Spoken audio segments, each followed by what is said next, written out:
5. The impact of exercise on well-being. Everyone has heard that exercise is important for your health, but do you know what its greatest benefit is? Many scientific studies show that physical activity boosts the release of the happiness hormones, endorphins, dopamine, and serotonin. When your muscles move, endorphins are produced, and dopamine and serotonin levels increase in the brain. This improves your mood and overall well-being, reduces stress, and enhances brain function. Fatigue disappears, and your energy levels go up. The more your muscles move, the better you'll feel. So, how much exercise do you need per week? Walking, jogging, cycling, or swimming, at least 5 times a week, 30 minutes per day. Strength training, 2 to 3 times a week, 30 to 40 minutes per session. High-intensity workouts. Example, HIIT, 1 to 2 times a week, 20 to 30 minutes. 6. Social connections. Since ancient times, humans have lived in tribes, and we still carry that genetic memory. We feel good when we're surrounded by people we like. It gives us a sense of belonging and reduces loneliness. Social interaction has a major impact on your mental well-being. It's very important to meet with friends at least once or twice a week. Go out, socialize, or simply spend time with others. I'd also like to emphasize that forming new connections is just as important. Stepping out of your comfort zone and meeting new people is key. If you only interact with the same familiar group,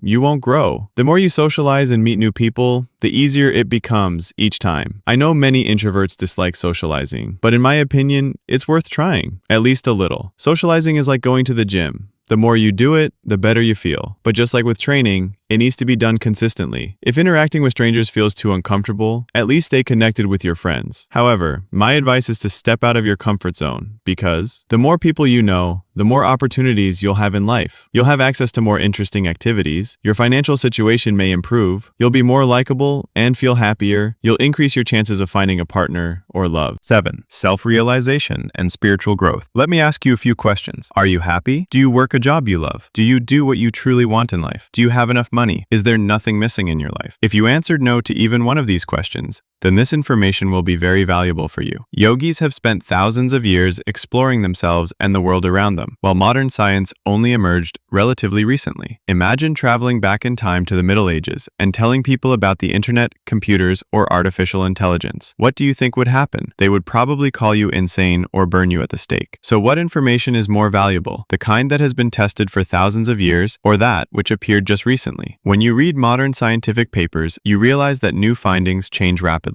What was relevant 6 months ago may already be outdated today. Yogis, having dedicated enormous time to understanding the self and the universe, gained knowledge that modern science is only just beginning to uncover. Some of this knowledge even surpasses what current science can explain. And when we hear stories about Himalayan yogis, we often react like those medieval people hearing about technology for the first time, skeptically. That's why yogis don't openly share all of their knowledge, especially the parts that seem unbelievable to us now. But who knows, maybe in 50 or 100 years, this will be seen as basic science. According to yogic philosophy, there are higher states of consciousness, energy, and mind. You can call it the universe or your higher self. I'm not talking about religion, but about true spirituality, which doesn't belong to any religion. A person may have everything, money, good health, material things, and still feel like something is missing. A good example is some movie or pop stars. They have it all, yet many of them suffer from depression, addiction, or feel deeply unhappy. That's because they haven't unlocked their full human potential, which is only accessible through spiritual growth. Yogis say that a person can only be truly happy if the realization includes all 3 levels: physical, mental, spiritual. Believe it or not, the spiritual level has the strongest influence on our life and success. There are many paths to spiritual growth, depending on personal beliefs. For some, it's prayer. For others, being in nature. And for many, it's meditation. In my opinion, meditation is one of the most powerful and fastest ways to reach a spiritual state. There are many forms of meditation, so how do you choose the best one? It's highly individual, but my recommendation is mantra meditation, which works well for most people. Without going too deep into this topic, I suggest meditating for at least 5 minutes a day. If that sounds like too much, start with just 1 minute. Everyone can find 1 minute a day. Find a mantra you like on YouTube, focus on the sound, and repeat it either aloud or in your mind. To be honest, this is a very long process, but if you knew what yogis know about meditation, you'd probably be meditating for hours every day. Ideally, you should meditate 20 minutes in the morning and 20 in the evening, but even 1 minute is better than nothing. Give this video a thumbs up and subscribe to the channel if you want more valuable content.